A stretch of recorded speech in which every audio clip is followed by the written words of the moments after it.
한 남자가 세금 폭탄을 예고한 직후 자기 아파트부터 처분했습니다. 대한민국의 현직 대통령이었습니다. 나라 전체가 환호했죠. 드디어 집값이 무너진다고.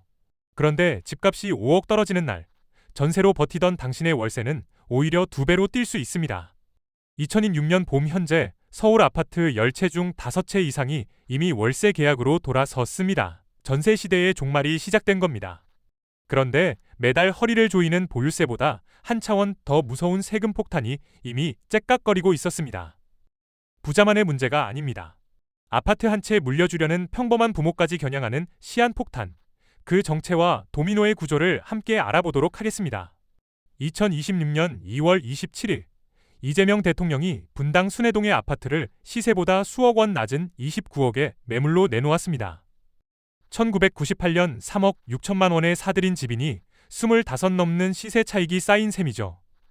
대통령은 직접 투기용 1주택자도 매각이 유리한 상황을 만들겠다고 선언했고, 매물 소식이 전해지자 부동산 플랫폼에는 동시 접속자 4,000명이 몰렸습니다. 고가 주택 보유자들 사이로 이건 진짜 신호다 라는 공포가 번지기 시작한 겁니다.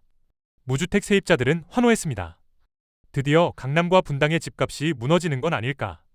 하지만 이 환호 속에 치명적인 착각이 숨어 있습니다. 집값이 5억 떨어진다고 가정해 보겠습니다.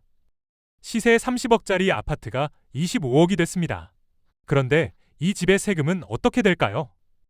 2026년 현재 공동주택 공시가격 현실화율은 69%로 4년째 동결 상태입니다. 문제는 시세가 내려가도 세금의 기준이 되는 공시가격은 훨씬 느리게 따라온다는 점이죠. 특히 시가 15억 원을 넘는 고가주택은 현실화율이 75%까지 적용됩니다. 집값은 빠졌는데 세금 고지서는 여전히 묵직하게 날아오는 기현상이 벌어지는 겁니다. 실제 수치는 더 잔인합니다. 서울 강남구 압구정동의 한 아파트는 2026년 보유세가 2,600만 원을 넘을 전망이고, 서초구 반포의 아크로리버뷰는 전년 대비 보유세가 30% 이상 치솟을 것으로 추산되고 있습니다. 재산세에 종합부동산세까지 공시가격이라는 시차장치가 만들어내는 첫 번째 함정입니다. 그렇다면 집주인들은 이 늘어난 세금을 묵묵히 자기 주머니에서 꺼낼까요? 자본은 감정으로 움직이지 않습니다. 언론은 종종 뉴욕의 부동산 보유세를 부러움 섞인 비교 대상으로 꺼냅니다. 맨해튼 아파트 소유자는 매년 시세의 약 1%를 재산세로 냅니다. 한국의 보유세가 이 정도만 돼도 집값이 안정될 거라는 논리죠. 그런데 이 비교에는 결정적으로 빠진 숫자가 하나 있습니다. 바로 살 때 내는 세금입니다. 뉴욕에서 아파트를 매수할 때 매수자가 부담하는 이전세는 시세의 1% 안팎에 불과합니다. 반면 한국에서 같은 값의 아파트를 사면 어떤 일이 벌어질까요? 취득세에 지방교육세, 농어촌 특별세까지 합산하면 1주택자 기준으로도 매매가의 1%에서 3%를 넘기고, 다주택자는 8%에서 최대 12%까지 치솟습니다. 여기에 법무사 수수료와 등기 비용까지 얹으면 집을 사는 행위 자체가 이미 수천만 원짜리 세금 이벤트가 되는 겁니다. 시청자 댓글이 이 구조를 정확히 꿰뚫었습니다. 우리는 문을 여는 순간 이미 10년치 보유세를 선불로 찍는 나라인데 보유세까지 올리면 사실상 이중 청구 아닌가요? 이 말이 과장이 아닌 이유를 직접 따져보겠습니다. 서울에서 시세 10억 원짜리 아파트를 매수하면 취득 관련 세금만 합쳐서 대략 3천만 원 안팎이 나갑니다. 같은 아파트의 연간 재산세와 종부세를 합친 보유세는 수십만 원에서 많아야 수백만 원 수준이니 취득 시점에 이미 향후 수년에서 10년 가까운 보유세를 몰아서 낸 셈이 됩니다. 미국은 정반대입니다. 문턱은 낮추되 보유하는 동안 꾸준히 걷는 방식이죠. 한국은 문턱도 높고 보유 중에도 점점 더 걷겠다는 구조로 가고 있습니다. 두 세금 모두 올리면 집주인이 조용히 부담을 흡수할까요? 자본의 수익률 방정식은 그렇게 작동하지 않습니다. 자본에는 감정이 없습니다. 오직 수익률이라는 방정식만 존재할 뿐입니다. 보유세가 올라가면 집주인은 두 가지 선택지를 저울질합니다. 늘어난 세금을 자기 주머니에서 꺼내거나 세입자에게 떠넘기거나. 역사는 답을 이미 알려주고 있습니다. 한 부동산 연구진이 올해 초 내놓은 실증 분석 결과는 명확했습니다. 문재인 정부 시절 종합부동산세를 대폭 강화한 시기에 수도권 아파트 월세 지수는 20%에서 30%까지 뛰어올랐습니다. 세금 부담이 커질수록 임대인이 비용을 임차인에게 전가하는 경향이 통계적으로 확인된 겁니다. 노무현 정부 때도 마찬가지였죠. 종부세를 처음 도입하며 집값을 잡겠다고 선언했지만 정작 전세 시장은 급격히 흔들리며 월세 전환이 가속화됐습니다. 집값은 오히려 서울에서만 임기 동안 74%가 폭등했고요. 그런데 2026년의 현실은 과거보다 훨씬 가파릅니다. 올해 1월 국토교통부가 발표한 주택 통계에 따르면 전국 전월세 거래 중 월세 비중이 66.8%를 기록하며 역대 최고치를 경신했습니다. 월세 거래량만 16만 9천여 건으로 전년 대비 42.5% 폭증한 반면 전세 거래는 오히려 줄었습니다. 서울 아파트 준월세의 평균 보증금은 1억 1천만 원을 넘어섰고 매달 내야 하는 월세는 149만 원까지 치솟았습니다. 4인 가구 중위소득의 거의 4분의 1을 월세 하나에 쏟아붓는 셈이죠. 임대인들의 계산은 냉정합니다. 시중은행 예금 금리가 2%대에서 3%대를 맴도는 상황에서 전월세 전환율은 4.7%를 웃돕니다. 전세를 안고 있느니 월세로 돌려 세금 부담분을 상쇄하는 편이 수익률 방정식에 훨씬 유리한 겁니다. 보유세가 더 오른다면 이 전환은 더욱 빨라질 수밖에 없습니다. 그렇다면 가격을 너무 올리면 세입자가 안 들어간다는 반론은 어떨까요? 그 반론이 성립하려면 한 가지 전제가 필요합니다. 충분한 공급입니다. 월세를 너무 올리면 세입자가 안 들어간다. 맞는 말입니다. 시장에 빈집이 넘치면 집주인도 가격을 함부로 올릴 수 없죠. 그런데 지금 한국 임대시장의 현실은 그 반론이 작동할 수 있는 구조가 아닙니다. 더 무서운 이야기를 해야 할 차례입니다. 대한민국 임대시장의 약 90%는 민간 집주인이 떠받치고 있습니다. 공공임대 재고는 전체 주택의 8.5%에 불과하고 임대주택 내에서 공공이 차지하는 비중도 12%가 채 되지 않습니다. 다시 말해 개인 다주택자와 소규모 임대인이 사라지면 이 시장은 그 자체로 붕괴합니다. 그런데 정부는 지금 이 민간 공급자들의 숨통을 동시에 조이고 있습니다. 취득세 중과 종부세 합산 배제 축소, 대출 규제까지 매입 임대 사업자가 새로 시장에 진입하는 것 자체가 사실상 차단된 겁니다. 공급 절벽의 숫자는 더욱 잔인합니다. 올해 1월 서울의 주택 착공 실적은 741가구. 전년 같은 달에 비해 92.6%가 증발했습니다. 과거 서울에서 한 해에 3만에서 4만 가구가 입주하던 시절과 비교하면 올해 서울 입주 예정 물량은 1만 6천여 가구로 그 절반에도 미치지 못합니다.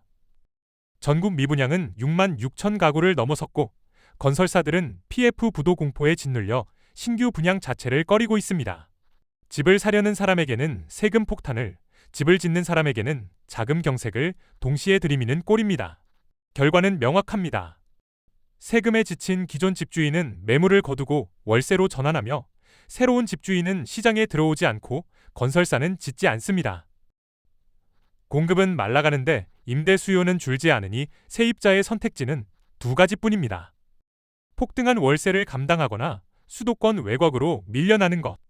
전세 시대의 종말은 단순한 트렌드가 아니라 구조적 필연이 되어 가고 있습니다. 여기서 한 발 물러서서 전체 그림을 바라볼 필요가 있습니다. 지금까지의 흐름을 차분히 되짚어 보겠습니다. 보유세를 올리면 집값이 떨어질 거라는 기대. 그것이 출발점이었습니다. 그런데 현실의 톱니바퀴는 완전히 다른 방향으로 맞물려 돌아갔습니다. 늘어난 세금은 집주인의 지갑이 아니라 세입자의 월세 고지서로 흘러내렸고 강화된 규제는 민간 임대 공급을 틀어막아 세입자의 선택지 자체를 줄여버렸습니다. 집값이 떨어져도 세금 청구서는 시차를 두고 따라오고 그 틈새에서 공급은 말라붙었습니다. 결국 집값 하락의 수혜자가 되어야 할 무주택 세입자는 오히려 더 비싼 월세와 더 좁아진 선택지 앞에 서게 됩니다. 쳇바퀴입니다. 그리고 이 쳇바퀴의 끝에서 한국의 고가 아파트는 전혀 다른 성격의 자산으로 변모하고 있습니다. 한때 사두기만 하면 오르는 황금알이었던 아파트가 이제는 소유하는 순간부터 매달, 매년 국가의 구독료를 납부해야 하는 존재가 된 겁니다. 넷플릭스를 끊으면 그만이지만 수십억짜리 아파트의 구독은 끊고 싶어도 끊을 수 없습니다. 팔자니 양도세가, 갖고 있자니 보유세가 기다립니다. 구독형 자산의 탄생입니다. 집주인은 구독료를 월세로 전가하고 세입자는 매달 그 구독료의 일부를 떠안습니다. 국가는 세수를 확보하지만 시장의 자발적 공급은 위축됩니다. 어느 쪽도 완전히 이기지 못하는 구조. 이것이 2026년 대한민국 부동산이 도달한 중간 지점입니다. 그런데 이 쳇바퀴보다 더 무서운 것이 있습니다. 보유세는 어찌됐든 매달 조금씩 버틸 수 있습니다. 하지만 자발적 선택이 아닌 강제 청산, 즉 집을 팔 수밖에 없는 순간이 반드시 찾아옵니다. 그 순간의 이름은 상속입니다. 보유세는 아무리 무거워도 매달, 매년 조금씩 감당할 수 있습니다. 월세로 전가하든 이를 악물고 버티든 어쨌든 시간을 벌 수 있는 세금입니다. 하지만 상속세는 다릅니다. 사람의 수명이 다하는 그 단 한 번의 시점에 유예도 분할도 없이 한꺼번에 청구서가 날아옵니다. 피할 수 없고 미룰 수도 없습니다. 한국의 상속세 최고세율은 50%, 최대 주주 할증까지 적용되면 60%에 달합니다. OECD 회원국 가운데 가장 높은 축에 속하는 수치입니다. 과거에는 이 세율이 재벌 총수나 대기업 오너에게만 해당되는 먼 나라 이야기였습니다. 수백억, 수천억 단위의 자산을 물려주는 초부유층의 문제였으니까요. 그런데 지금 이 저승사자의 시선이 조용히 방향을 틀었습니다. 서울 아파트 한 채를 가진 평범한 중산층 가정을 향해서입니다. 이유는 단순합니다. 집값이 올랐기 때문입니다. 2000년대 초반만 해도 강남 주요 단지의 시세가 15억 안팎이었던 아파트가 지금은 30억을 훌쩍 넘깁니다. 상속세 공제 한도는 거의 변하지 않았는데 자산 가치는 2배, 3배로 뛰었습니다. 과세 그물이 넓어진 게 아니라 물고기가 커진 겁니다. 어느 날 갑자기 기준선 위로 올라선 평범한 가정이 과거 재벌만 걱정하던 세금의 사정권 안에 들어오게 된 것입니다. 여기에 결정적 변수가 하나 더 있습니다. 바로 국세청의 감정평가 확대입니다. 과거에는 고가주택이라 하더라도 기준시가, 즉 공시가격을 기준으로 상속세를 매겼습니다. 시세보다 낮게 책정된 공시가격 덕분에 실제 납부액은 상당 부분 줄어드는 효과가 있었습니다. 일종의 완충지대였던 셈입니다. 그런데 국세청이 이 완충지대를 걷어내기 시작했습니다. 고가 주택에 대해 감정평가를 의뢰하고 시세에 가까운 금액을 과세 기준으로 삼겠다는 방침을 공식화한 겁니다. 공시가격이라는 방패가 사라지는 순간 상속세 폭탄의 위력은 전혀 다른 차원으로 뛰어오릅니다. 이 감정평가가 만들어내는 구체적인 숫자의 공포는 곧바로 현실이 됩니다. 구체적인 숫자로 이야기해 보겠습니다. 서울 강남의 한 아파트, 현재 시세가 40억 원이라고 가정합니다. 공시가격은 통상 시세의 60에서 70% 수준이니 대략 25억에서 28억 원 사이입니다. 과거에는 이 공시가격이 상속세의 과세 기준이었습니다. 배우자 공제와 일괄 공제를 적용하면 과세 표준은 15억에서 18억 원 수준으로 내려왔고 분납 제도를 활용하면 어떻게든 버텨볼 수 있는 범위였습니다. 그래서 안심하고 계셨던 분들도 적지 않았습니다. 그런데 국세청이 감정평가를 들이대는 순간 이 계산이 송두리째 뒤집힙니다. 감정평가액은 시세에 거의 근접합니다. 25억이 아니라 38억, 39억 원이 과세 기준으로 올라서는 겁니다. 동일한 공제를 적용해도 과세 표준은 28억에서 29억 원으로 뛰어오릅니다.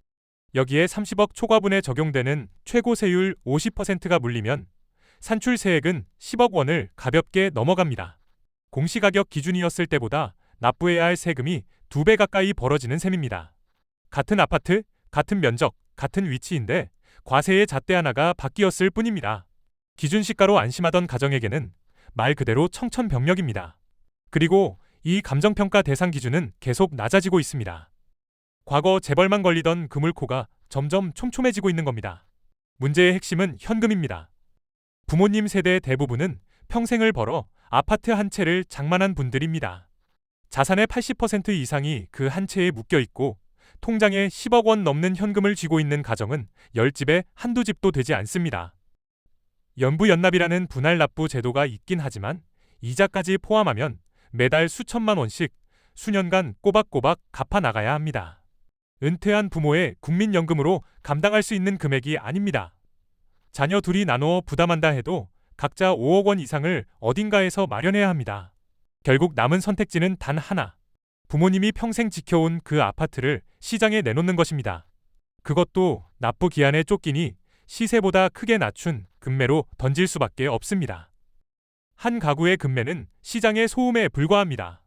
하지만 이 시나리오가 동시다발적으로 벌어진다면 이야기가 전혀 달라집니다. 강남만의 문제가 아닙니다.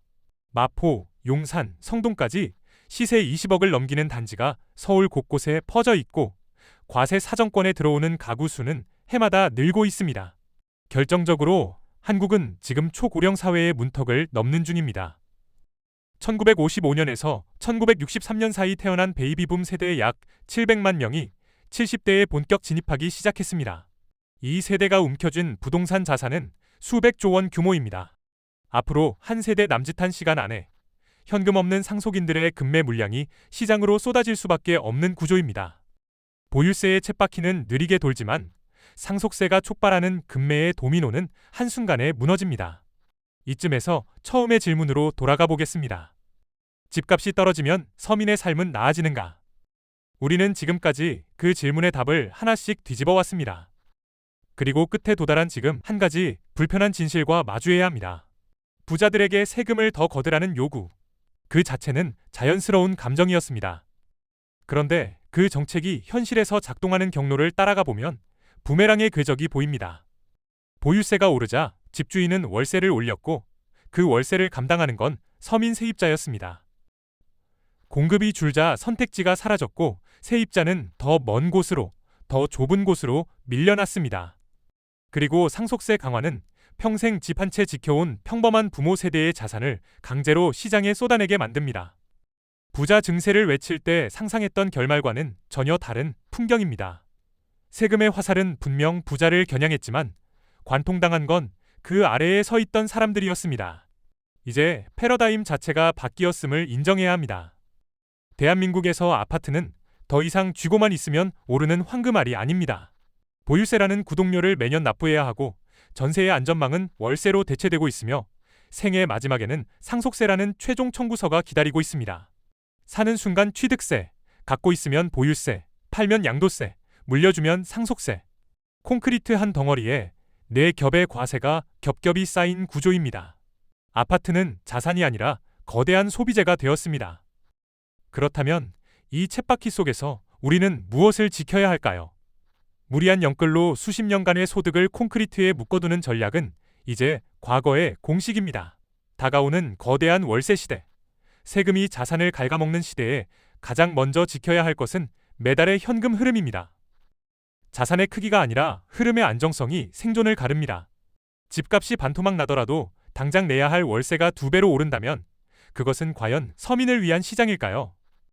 여러분은 이 거대한 쳇바퀴 속에서 어떻게 생존하실 계획인지 댓글로 여러분의 현실적인 생각을 남겨주세요. 오늘 영상이 유익하고 재밌으셨다면 구독과 좋아요 부탁드리겠습니다. 영상 제작에 큰 힘이 됩니다. 다음 영상에서 뵙겠습니다.